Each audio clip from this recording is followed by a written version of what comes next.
My dad was a teacher and coach. My mom, who's a nurse, also became a school nurse. And I was one of those kids of a teacher who was sort of like a gym rat. I was always around school. I was always around the gym, playing something, doing something. And so as I got older, I knew right away that I wanted to go into teaching and that I wanted to be a coach. There are many memories and stories. When I think about that and Pine Richland, two things come to mind.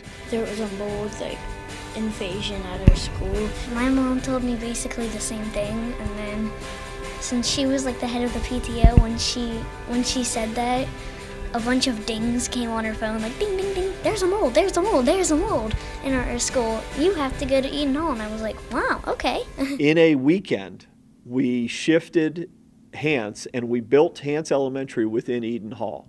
And when I think about that, what that took to understand the problem, get the right people involved, the team effort to make that happen, and then the ability to welcome kids into that building, it was incredible. And in the other one, again, another difficult circumstance. We'll figure it out. Good? But when the schools were shut down in March of 2020, and we are not a one-to-one device district and had not been, because we think technology is a tool. Sometimes it's an appropriate tool for learning, but sometimes it's not. But we were not positioned to have a device in the hand of every student. Same kind of thing. 450 is right here.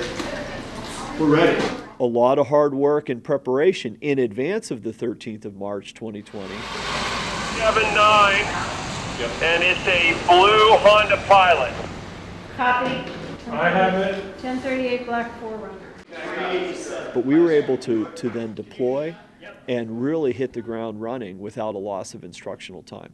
And so those stand out to me, not because they were easy, but because it really required our whole community to come together, and those are some of the best memories that I have.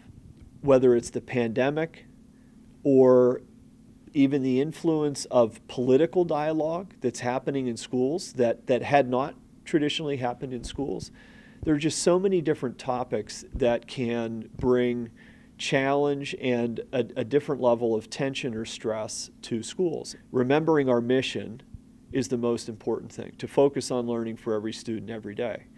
And if we keep that central, it doesn't mean we're always going to agree on what that is, but it allows us to take all of these other things that exist and sort of keep them in the right perspective.